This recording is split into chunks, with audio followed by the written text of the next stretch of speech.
आज हम लोगों का जो अंतिम विषय है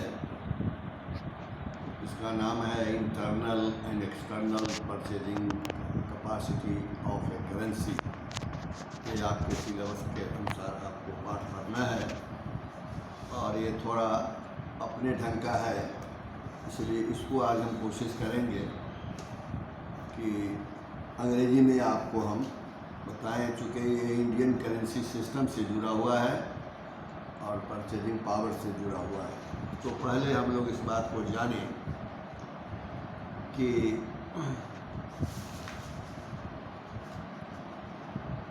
एक्सचेंज रेट इन इंडिया, और एक्सचेंज रेट से ही इसको हम या currency system, we can call it currency system today in India. तो आप देखिए कि for the present in India our monetary system is managed by the Reserve Bank of India, जिसको कि हम RBI कहते हैं, which is the central bank of the country.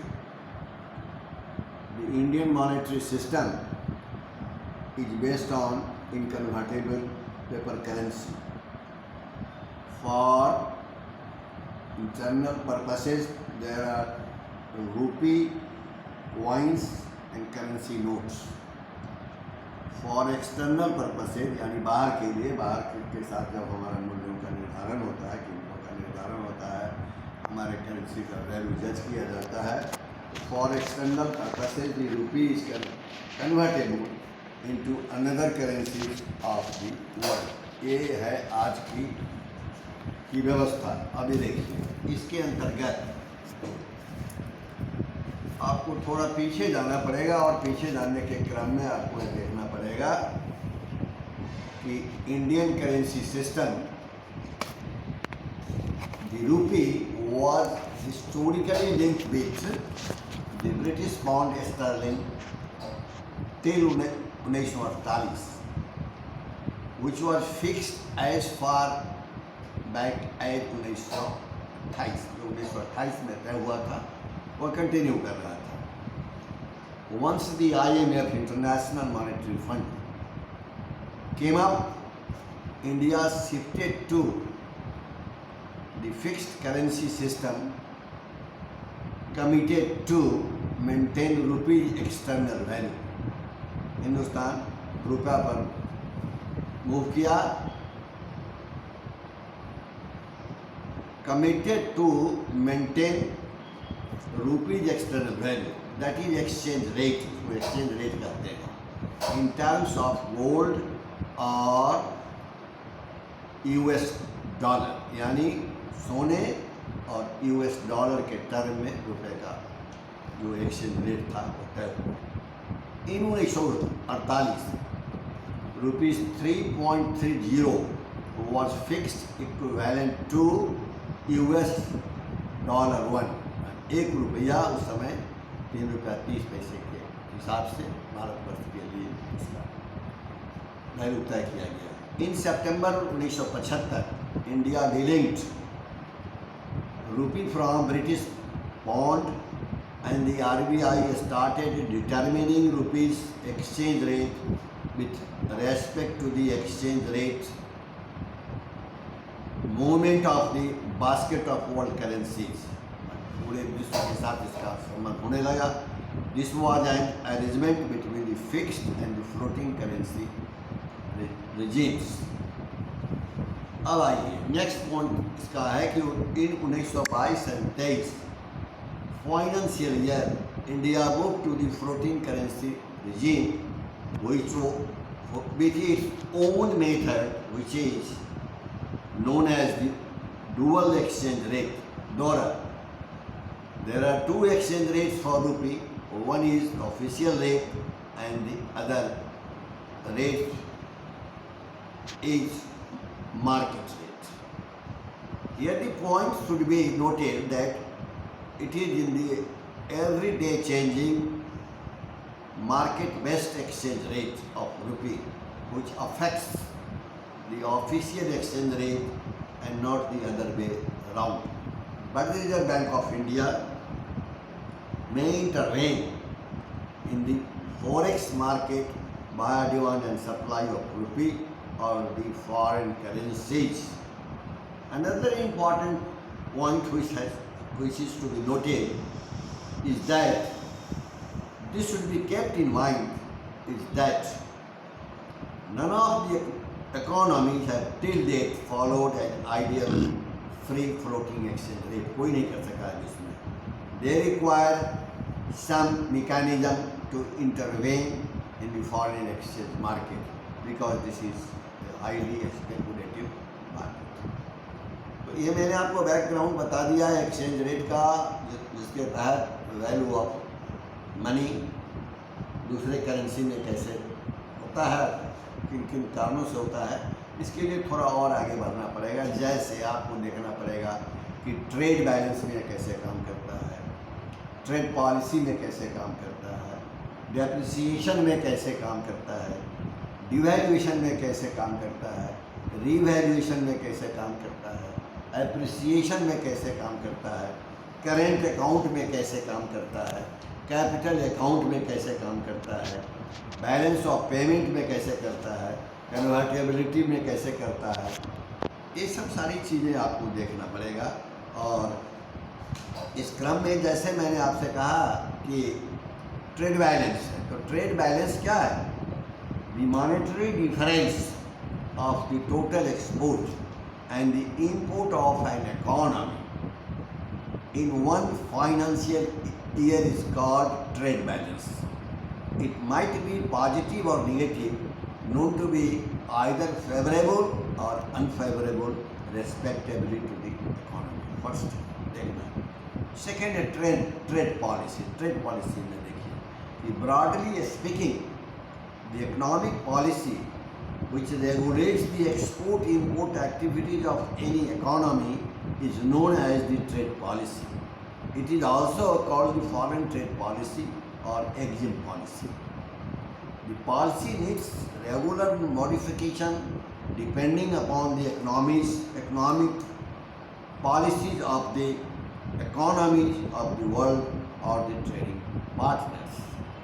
Now the third important point is depreciation, where we have to evaluate the exchange rates. The term is used to mean two different things. In foreign exchange market, it is a situation when domestic currency loses its value in front of a foreign currency if it is market driven. It means depreciation in a currency can only take place if the economy follows the floating exchange rate system. In domestic economy, depreciation means an asset losing its value due to either its use, wear and tear, or due to other economic reasons. Depreciation here means wear and tear. This is also known as capital consumption. Every economy has an official annual rate for different assets at which fixed assets are considered depreciation. Now next point, very important point for our discussion and consideration is devaluation. In foreign exchange market, when the exchange rate of a domestic currency is cut down, यानी घटता है, उसका value घटता है, by its government against any foreign currency, it is called devaluation. It means official depreciation is devaluation. Devaluation हो गया. Next है revaluation, a term used in foreign exchange market, which means the government increasing the exchange rate of its currency against any foreign currency. It is official appreciation. Now let us come to current account. Now the current account has two meanings. One is related to the banking sector and the other is related to external sector. चूँकि external हमारा price fixation है और value determination of currency है, इसलिए इसको भी हम लोग देखें। नंबर 1 में है कि in the banking industry a business firm bank account is known as current account. The account is in the name of a firm run by authorised person और persons in which no interest is paid by the bank on the deposits. Every withdrawal from the account takes place by checks with limitations on the number of deposits and withdrawals in a single day. The overdraft facility or the cash cum credit facility to business firm is offered by the bank on this account only. The second point is, in the external sector, it refers to the account maintained by every government of the world in which every kind of current transaction is shown. Basically, this account is maintained by the central banking body of the economy on behalf of the government. Current transactions of an economy in foreign currency all over the world are export, import, interest, payments, private remittances and others. Current account deficit is known either numerically by showing the total monetary amount of the deficit or in the percentage of GDP of the economy for the concerned year. Both the data are used in the analysis as per the specific requirements. Now come to convertibility. Convertibility of currency. An economy might allow its currency full or partial convertibility in the current and the capital account. If domestic currency is allowed to convert into foreign currency for all current account purposes, it is a case of full current account convertibility. Similarly, in cases of capital outflow of the domestic currency is allowed to convert into foreign currency, it is a case of full capital account convertibility. If the situation is of partial convertibility, then the portion allowed by the government can be converted into foreign currency for current and capital purposes. It should always be kept in mind that the issue of currency convertibility is concerned with foreign currency outflow only. Now let us talk about convertibility in India. India's foreign exchange earning capacity was always poor, and hence it had all possible provisions to check the foreign exchange outflow, be it for current purposes or capital purposes. But the process of economic reform has changed the situation to a unidentifiable levels. Now come to current account. Current account is today totally convertible, operational on August 19, 1994. It means that the full amount of the foreign exchange required by someone for current purposes will be made available to him at official exchange rate, and there could be an unprohibited outflow of foreign exchange. Earlier it was partially convertible. India was obliged to do so as per Article 8 of the Indian Monetary Fund, which prohibits any exchange restrictions on current international transactions. Keep in mind that India was under preconditions of the IMF since 1990. Now, after the recommendation of the SS Tarapur Committee 1997 on capital account convertibility, India has been moving to the restrictions of allowing full convertibility in this amount, but with required precautions. India is still a country of partial convertibility, 40-60 in the capital account, but inside this our all policy enough reforms have been made, and to certain levels of foreign exchange requirements, it is an economy allowing full capital account convertibility. Number one, Indian corporate are allowed full convertibility in the automatic route up to $500 million overseas ventures, investment by LTD companies in foreign countries allowed. Now, point number two is Indian corporates are allowed to prepay their external commercial borrowings via automatic route if the loan is above $500 million. Third point is individuals are allowed to invest in foreign assets, shares, etc. up to the level of $2,50,000 per annum.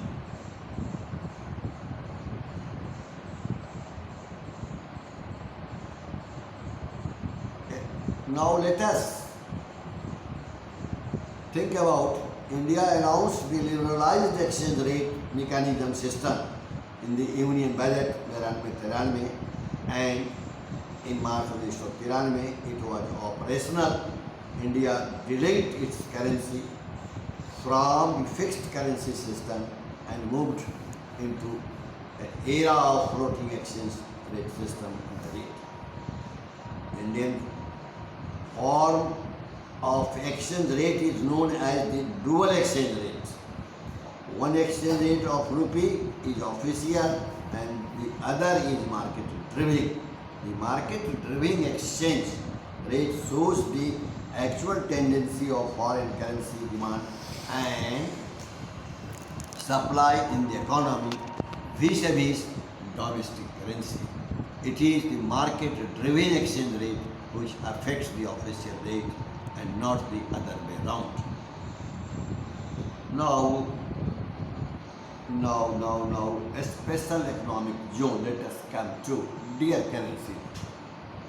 Soft currency, we have to, let us see what is soft currency. Soft currency, a term used in the foreign exchange market which denotes the currency that is easily available in any economy in its forex market.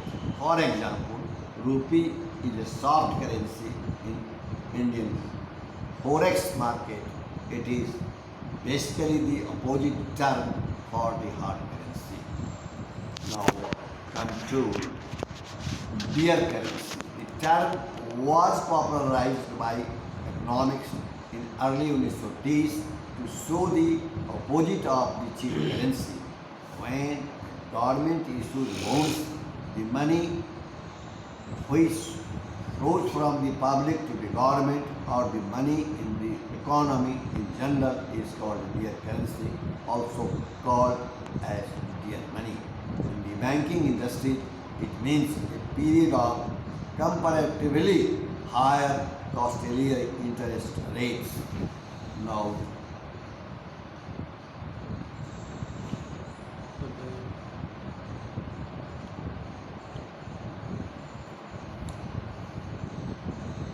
इस तरह आपने देखा कि जो हमारे foreign currency जो हमारा external value है इसका प्रयोग इन सारे क्षेत्रों में होता है और इसके आधार पर ही हम इसका सरकार निर्णय लेती है और मार्केट में इसका प्रचलन होता है। इसलिए बहुत महत्वपूर्ण बातें हैं और इन बातों को ध्यान में रखते हुए भी रुपये के इंटरनल और एक्सटर्नल वैल्यू का एग्जामिन किया जाता है। इंटरनल वैल्यू देश के लिए, एक्सटर्नल वैल्यू विदेश के लिए, और उसी के आधार पर सारे कार्यक्रम चलते हैं। और इसका मॉनिटरिंग इंस्टीट्यूशन अगर इस देश में कोई है तो वह है हमारा RBI, जिसको रिजर्व बैंक ऑफ इंडिया कहते हैं। और रिजर्व बैंक ऑफ इंडिया का दायित्व है कि कैसे बैलेंस बनाकर चला जाए, कैसे हमारे जो करेंसी हैं उसका स्थायित्व बना रहे, उसका मूल्य बना रहे। इन सारी बातों पर हमारा RBI ध्यान देता है और बड़ा ही सराहनीय कदम है। इसलिए इतना बताने के बाद आज हम आपका जो पूरा टॉपिक है first year pre law economics को उसको मैं फिनिश कर रहा हूँ। अब कोई मेरे समझ से कुछ शेष नहीं बचा है, कोई पार्ट शेष नहीं बचा है। अगर कभी कोई बचा भी होगा, आप लोगों के दिमाग में कुछ समझना भी होगा, तो फिर हम लोग मिलेंगे और बात करेंगे। धन्यवाद।